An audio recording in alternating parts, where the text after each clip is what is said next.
Welcome back to the Alaska Mountaineers Dynasty. Where in this episode, we're going to go over the Season 3 off-season. As if you didn't see the last episode, you got to go watch it for yourself. It was a heartbreaker. But finished the season 9-4. We're going into year 4. This is the off-season of Season 3. The preseason and week 0 I will leave for, the next episode next week. But we're going to go ahead and cry over all our seniors leaving and hopefully nobody transferring. From top to bottom overall based, obviously Jaden Bellamy, probably the top 3 player on our defense, if not top 1.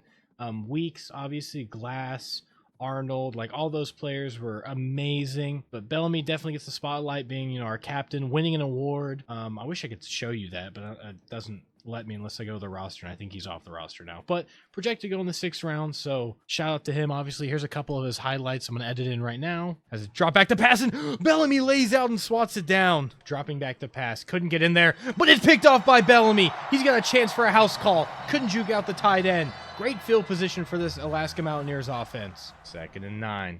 Dropping back to pass, surveying the field, looking left, over the middle. Bellamy's there, forces the ball to come loose. Arnold III scoops it up, down the sideline, gets to the edge. Let's see if he can out-juke. No, he cannot. Tackled by the running back. That's the 3rd turnover of the game. Bellamy forcing the turnover there. But he was just good at everything. Obviously he got All-American as well. Highest overall player in this, senior class leaving. Weeks, absolute monster of an edge rusher. For being a pass coverage tendency, he was amazing. He picked the ball a couple times, but he was so good on the edge. I believe he was tied with sacks with Laney. Absolute phenomenal player. So here's a couple of his highlights. 3rd and 5. Dropping back to pass. Oh, Weeks is in the backfield quick. A couple swim moves, and we bring him down for a sack. Weeks and Decker, both white, both play with their jerseys rolled up. Hard to tell sometimes. 2nd and 15. This one again, handed off when he probably should have kept it. Weeks, that time, is in the backfield. 3rd and extra long. That was a loss of 10, not 8, excuse me. As running back was caught up on the D-line, but Weeks is there to bring him down. Not even close to the first down marker. And then shout out to the right tackle getting stuff done. Obviously we gave up a lot of sacks this season. A lot of that's on my quarterback play. Highlights can't really show any because RIP the O-line. I don't really pay attention to that, so I don't really know when pancakes happen and etc. But up next, Glass, easily probably the best middle linebacker we've had. Freeman was great. If you remember Freebird Freeman from the first season, he was great. Glass was better. He was everything. So here's a couple highlights from him. He had interceptions, fumble recoveries, fumble returns, sacks. He did it all. So here's a couple for him. 1st and 10 at the 32. Dropping back to pass. Looking left, looking right. Trying to wait for his routes to develop. He does. Glass, big boom, jars the ball loose. Incomplete. 3rd and 2 now. 2 back set. They don't give it to him. Throwing, quick throw. Glass there. Jar the ball loose again. Incomplete. Another one. 4th and 2 and for all the marbles right here. 1st and goal at the 1. Shotgun set. This screams read option. No, inside zone. Glass meets him in the backfield for a loss of 3. Just a great player. Obviously, he did everything. Hardy, starting running back. It's sad that he has to go. He was our best running back, and it wasn't even close. I think the other guy's 62 or 63. So hopefully he gets some offseason training. But Hardy's gone. Led the team in rushing, almost at 1,000 yards. Led the team in rushing touchdowns, or he might have been tied with Bergman because Bergman was our big back set. So when we got down to 1st and goal, 2nd and goal, he was always getting the runs. But he phenomenal, multiple 100 rushing yard games. So here's a couple of his best highlights. 2nd and 4, halfback stretch to Hardy. See if we can seal the edge. We do. Hardy, clean sheet to the end zone. He walked in, touchdown Mountaineers. The lead blocker for Hardy. 2nd and goal. Big D tackle, couldn't get through. Touchdown AMU. Hardy's in the end zone. It's gonna be 14-0 with 15 seconds remaining. Arnold led the team in interceptions. I believe he was tied with somebody else. I'm not quite sure. But he had a pick 6 that basically flipped the game. I don't remember exactly which one, but it'll be on screen for his highlights right now. 1st and 10 now. Pistol set, dropping back the pass, surveying, looking, throws it, intercepted. Arnold III, get down the sideline. Let's go. Use that speed. Finally tackled out of bounds, but not until a decent return. We got the ball back at the 24-yard line. Mo Bamba in the background. 2nd and inches. RPO. Picked off by Arnold III again down the sideline. Mo Bamba was in the background. One man to beat. It's the quarterback. Touchdown Mountaineers, 61 yards to the house. Go ahead and hit the gritty, boy. We got that. Oh my goodness. 3rd and 7. Dropping back to pass. Surveying, looking left. Arnold, did he tiptoe it? Picked off. That might be under booth review, but he picked it off. He jumped the route. Had to play that one smart. Had to punt it away. Come on, really could use one of those pick sixes right about now. Oh my gosh! Am I a fortune teller? Arnold doesn't get it, but we're in the red zone. Oh, we have another chance. Okay, our defense is working their magic here. But that pick basically like flipped the game and the momentum and gave us a chance to win. I don't remember the exact situation it was in, but I know it mattered. Campbell, I didn't really see him play that much. I used the ends, not the D tackles, and when I did, it was Brew. So I don't know exactly what he did. I'm sure he had a couple things going for him. Shout out to Nick Campbell, though. I believe he transferred and then played this season and pretty good. Hines, also, again, he was sitting behind, you know, who's he sitting behind? Because it wasn't Weeks, because Weeks plays right. He was sitting behind somebody. So I think there's a younger guy that's better than him. So Hines, obviously, I think he get a couple sacks here and there, a couple tackles. Wingate, he was always saving touchdowns, it seemed like. He played strong safety. It always seemed like I was calling his name coming across the field, you know, saving a touchdown. Millam, who I think we've had since season 1. I'm not quite sure. Maybe we got him in that first season recruiting class, but Millam, amazing hands, scored a lot of touchdowns, played slot, was very fast. So he's got a whole bunch of bubble screens. If you go watch any game, I think he scored easily at least once. Garland was pretty good. Also, he didn't play a lot because we ran like a 3-4 type deal or a 3-4 offset. So mainly the linebackers came up and played edge. But I think Garland got a couple sacks here and there. Spalding, and he never played, so I can't really say anything about him. Quincy is a guy we've had since the first season. I'm pretty sure he's been here since we first started in season 1. If not, we definitely recruited him because no, he has to be because he's a senior, so he wouldn't have been recruited that season. So I'm pretty sure we've had him and Millam since the first season. So shout out to them carrying the team on the defense and the offense. And then I've never seen Hardy play. And Buford Jr., he was our kick returner for the last season in season 3, and he also, I think he got a couple handoffs. He didn't play much because obviously Big Boy Bergman was our second string. But that's it for players leaving. I hope you enjoyed like the little highlights of each player here and there as we're talking over them. But we're going to go ahead and sim to the next week, and I believe it is the transfer portal now. Yes, it is off-season recruiting. So obviously the name of the game is to just try to get anyone that's first, really. We're not too picky. We have a lot of commits already, so we're kind of just looking for people that are already interested in us, which doesn't seem like any 4 stars, but probably a couple 3 stars. Oh, so I'm probably not going to get any any of these recruits. I'm going to scout them. Maybe they'll be gems. If they're needs, then we'll take them. But we got defensive rally, which is kind of decent. He is a true freshman, so I'll see my team needs, go through this, and I'll be back in a second. So I went through, and all we're really looking for is a running back to take Hardy and Buford's spot, which true freshman, maybe he'll turn out good. I'll scout him and see. I mean, he does have 2 gold mentals already, so that's pretty good. But I don't think there's any 3 stars or anything I'm looking to transfer here, which sucks. Looks like it's going to be only 2 stars, so we really need a halfback, and we really need a strong safety after Blue and, oh my gosh, I literally just said his name, is leaving. It doesn't look like there's any, so I don't really know what I'm supposed to do. We already have 21 commits, so I'm going to go just scout this running back and see what he can turn into. And if he's good, we'll keep him. If not, we'll probably just toss him. I mean, we're already pretty filled up everywhere. So he'll be a sophomore next year, meaning I could redshirt the other 2 guys and start him, depending on what his overall is. We can get him to commit. If I need to let him go after this season, if he's not going to, catch up, that's fine. But it's worth a shot. He's got decent stats: 88 speed, 90 excel, 90 agility, 92 change of direction. He's got 83 ball carrier vision, 80 carrying. He's got 72 break tackle for an elusive back, which is pretty high. So I mean, we can give him a shot. If he commits, he commits. If not, no big deal. So let's go ahead and sim to the second week of 4 for the offseason recruiting, and maybe we get lucky. He's already first on our interest, and everyone else is super low, so we're probably gonna get him real quick here. It looks like he was already in a blue uniform too, but I guess he is transferring from Georgia Southern, excuse me. So we might get him very quickly here. We'll put him on a visit this week, so he comes. Pro potential. Go ahead and put that down there. Shout out to Bellamy. Possibly maybe getting drafted, so that should raise our pro potential. And then we're going to hard sell for the football influencer, because that's his 3 checks. And he might even just commit after this week, and we don't have to worry about recruiting for the rest of the offseason. And he does, just like that. Hopefully he's decent once we see his actual overall. I know he's only a 2-star, but his stats were pretty good. He already had 2 good mentals, so it's worth at least a look at. And if we have to cut him after that, he could be our new Hardy. Hardy was 5'8", like a buck something. He's 5'9" and a buck something, so it's pretty close. Let's go ahead and sim to the end of the offseason recruiting and get our final National Day signings and everything and see what our overall is from there. So obviously, this isn't the set overall because it's still got to do some like off-screen numbers and stuff. Basically, like the preseasons when you figure out your overall. But anyone across the board right now, we're going to go ahead and check the top classes and see what I'm looking at.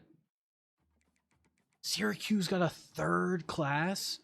Oh man, I try to play them every year. I don't know if I want to anymore. They have 4 5-stars, 12 4-stars. Holy cow. And hopefully we're in the top 30. Oh man, we fell a lot. Oh goodness, 43.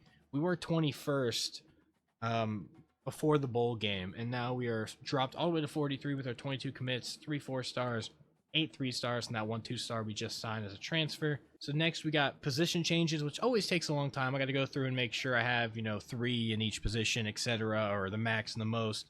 But I wish we could see the off-season training results before changing the positions, because then we know if people are better than who and where. But it's whatever. So I'm gonna go ahead and go through all this and see where people need to go. But for our overalls, Cooker is 70, so he is the 2nd highest overall on our team. Obviously, they don't have the training boost yet, so I don't know where they're going to be at. And the other 2 freshman commits we just got are way down there. I'm going to have to redshirt them for sure. And the wide receiver we signed is a 66, but super fast, so I'm hoping he can, we redshirt him. He can get his head up high. We have 2 seniors leaving next year, so he'll easily fit in the coming weeks. Our left tackle, we got 65, so not bad at all. The center was only 64, but hopefully we can move some people around and we should fill that gap. The right guard, 64, also, I mean, not too bad. Could be worse. There's plenty of people in front of him, so he's going to get plenty of time to develop. 4-star right end we got's a 73, so that's pretty good. So if he doesn't have, he only has proximity at home for his deal breaker, so it's not playing time. So I can redshirt him this year, and next year he'll easily be behind Decker and Barry. Bryant will obviously leave next year, and then he'll be next man up in about 2 years. So that's pretty good. Brew up top so far, and we got 75. Okay, I think this is the 4-star. He's got DL Rowley, he's got the natural fan favorite, and he's got pocket disruptor. Pretty good. And then Carney is down here. 69 will obviously redshirt him. Probably move this guy somewhere else, but we're going to get through all that in a second. And that middle linebacker I got was not good at all. Only 63 overall. Good thing there's other people in front of him. We got a ton of corners. Clay 74, Sharga is 69, Metropolis is 67, and then we got Stockton and Ravitz at 66 down here. So not too bad. Obviously redshirt them, probably move them around because I need a strong safety. Dally was, I think, the 4-star strong safety. He might have been 3, 67, or free safety, excuse me. And then McKinley is only a 65. So strong safety definitely needs some work. But what about that kicker we got? 65. All right, but he's accuracy, so redshirt him. He'll be good in a couple years. So I'm gonna go through, do all these changes, and I'll see you guys in a second. All right, I got the positions all laid out. Also, I just noticed we jumped up to number 19 in the pools. I didn't realize that. Oh my gosh, that's so much XP. We're almost level 50. Wow.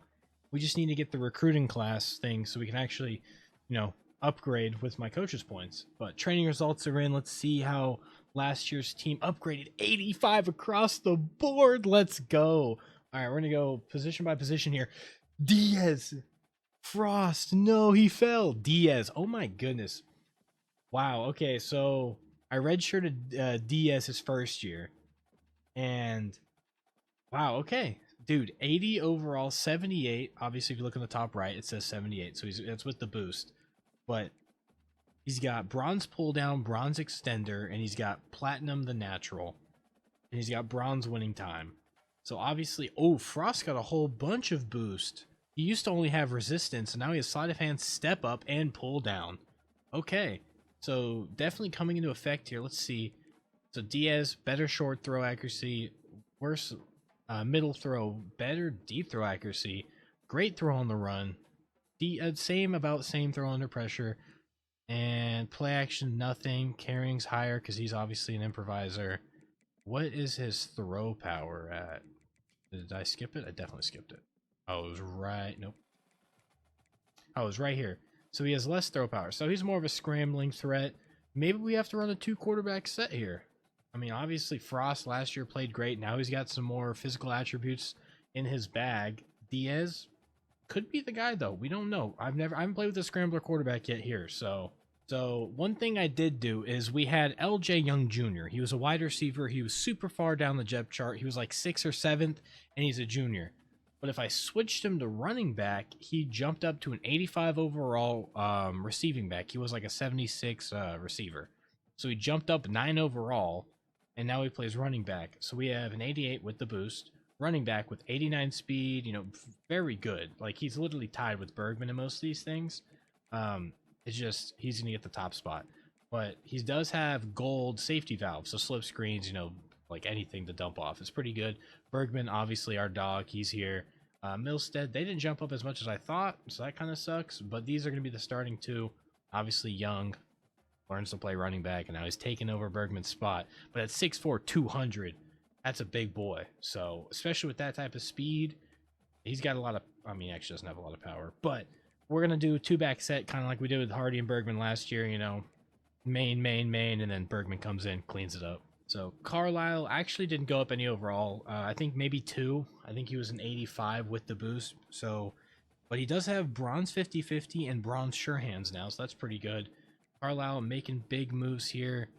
Peaks also jumps up a few overall. We have 3 wide receivers in the 80s, as well as, Javon Moore, and then Bell and everyone else getting some boost here. Doesn't look like they have anything crazy on the attribute side, but great catching here. Oh my goodness. 96 spec catch? Wow. Oh, poor Stacy. He just got jumped. Wow. So Bentley gets a big boost, as well as Seagal. So we got a new receiving tight end in Seagal. Although Bentley, for being a blocker, 86 catch, 79, catching traffic's crazy. But it does look like Stacy's going to take a back seat. Got some bronze badges there on the left tackle. That's awesome. Some more bronze badges as well. The center is an 88 overall. He also has pocket shield and PA shields. That's awesome. It seems like all these interior linemen do. Here we go. Right tackle got 2nd level and strong grip. Silver ground and pound. So maybe they'll have to switch snaps or something like that. Wow. Dunbar Jr. shot up in the overall. He is now an 84 overall. And Forsyth? I don't know how to say his name. Also shot up the overall. So that's very good. Our freshman's a 70 overall already. So this is I'm really liking this team right now. Obviously, Decker, 79 overall. He's got takedown bronze. He got option disruptor bronze. Bro, ooh, the big boy coming in at 85 overall. Bloom's behind him at 81. Our D-line is looking seriously scary because these 2 boys will leave and then these 2 boys will take their place, and then Wiener will step in later. Laney jumps up to an 82. O'Dwyer is a 77. No physical or mental, so that kind of stinks. Ooh, knockout and house call on Flowers. House call gold. Wow, that's awesome. Our freshman redshirt jumps up to 75 overall, so he takes the lead over Greenwood Jr. here. Gates is an 84 overall. Holy cow. A lot of people jumped up a lot. Underwood, 77 with quick jump bronze. Alexander, who I don't even know this guy's name, is now our starting #1 cornerback. He's got house call bronze.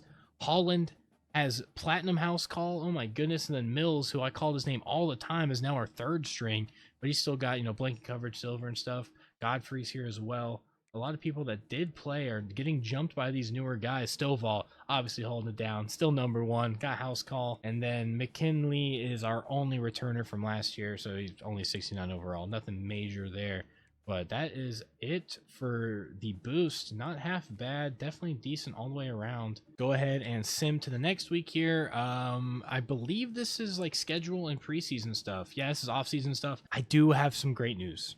I did get a call from the Mountain West, and I am going to be accepting the offer. I'm going to go ahead and let you listen to this phone call right now. Hey, Coach, it's Gloria Navarez. I would like to congratulate you on your postseason bowl appearance. Thank you, ma'am. Obviously, was hoping we could pull out our first win in the postseason, but, at least we put up a fight. Tulsa was a good team.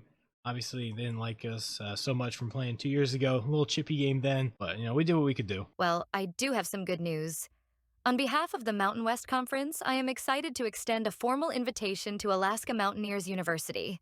After careful consideration of your institution's academic and athletic achievements, we believe that AMU would be an exceptional addition to the Mountain West family.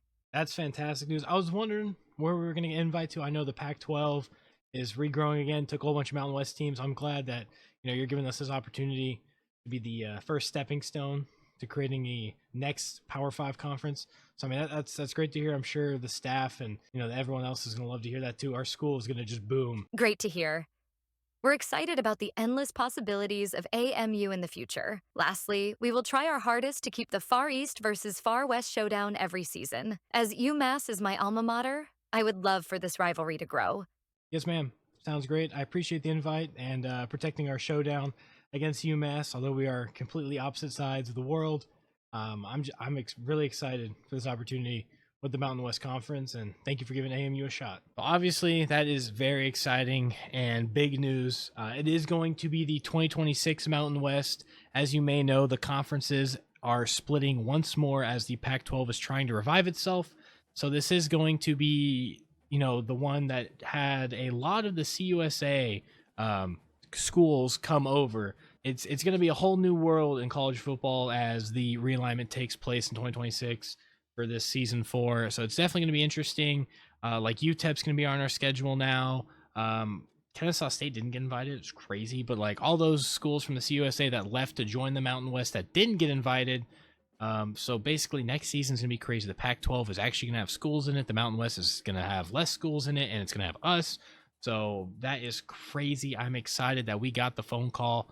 So let me go ahead and set up this custom conference to what it's supposed to be, and we can play it through. All right, so with the official new conference realignment of Season 4, the American, the ACC, the Big 10, the Big 12, Conference USA loses UTEP as they join the Mountain West. The Independent loses Alaska, and UMass. Notre Dame remains the same. UMass joins the MAC, as that's what they're going to do in the 2025 season, which I didn't know, actually, so I'm going to add it now, although it's the 2026 offseason, but that's fine. The Mountain West looks something like this. UTEP joins, Alaska joins from the Independent, giving it a total of 7 teams, which is obviously weird to say. That's 9 teams. I was off. Giving it a total of 9 teams. Also, we're ranked 19th, it says. So this is perfect for Alaska to come in and join. One, the Hawaii is on the schedule. Hawaii is super close to Alaska, not like crazy close, but as a connecting point, San Jose State is there, which connects us to the rest of the, the United States. So this is probably the best case scenario for this Alaska team. I'm glad we were invited, and I'm super excited for that. The Pac-2 now looks like this. It turns into the Pac-7. That one was right.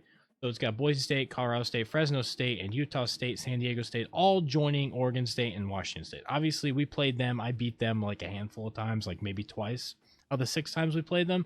So I think it's only right that since we've played Hawaii and UNLV and New Mexico and Wyoming, and we've beaten them, and I think I said UNLV. We've beaten them. I think it's only right that we join the Mountain West as we were invited as their power programs who are, Boise State's always really good. Fresno State's always really good. San Diego State had a decent run. Colorado State always fights with Colorado, so their name's always thrown out there. So it's nice that Mountain West got a nice contender, I should say, in Alaska, as we're the only ranked team. And if you look over here, the only ranked team is from the original Pac-2. So this is a very nice setup. The SEC stays the same, and the Sun Belt stays the same, as none of those are changing as of today's recording, unless something breaks. But that is going to be that. I do wish we could turn on protected rivals, because since UMass is now in the MAC, I may not be able to play them. So obviously I could do number of conference games and change it to where it's lower so I can make sure I play the MAC, but I don't want to do that. So they're going to have 8, and I'm just going to hope I can schedule them. If not, conferences, they ruin rivalries. Texas A&M when they left for the SEC, a whole bunch of other ones that I can't think of, West Virginia and Pitt, the backyard brawl, a lot of those get changed because of rivalries. But I'm going to go ahead, Got to encourage some transfers, and a total of 7. Oh my goodness! And all these freshmen are trash. So I'm gonna go through and do this 7 next week, and I think then it's officially preseason, and I can go ahead and get up out of here. All right, we're 85 out of 85 on that. That is always the hardest thing, is trying to encourage people to transfer, especially when they've been on your team for a little bit, but it's just better people have came in. Get the sim for the last week of the offseason finally, and get to the important details, which won't be in this episode, but we finally get to do the preseason of 2027, as we are in the pre-ranks. We're 23rd. Wow, preseason top 25, ranked 23rd. Here's what it's looking like getting to us, as, NC State being up there. Syracuse is right behind us, though. 86 overall across the board. Love to see that. So that is pretty cool. This is our first time being preseasonally ranked. But I'm going to go ahead and get up out of here. Next episode, you will see the recruiting board and scouting process, as well as the custom schedule with our new Mountain West Conference action. And as you can see, it already has us playing Syracuse. It's already got some conference games in there, as well as Army, which we need to change this out. Let's see if it lets me change it out right now for my big friend. No, oh my gosh, we're gonna have to play him early, it looks like.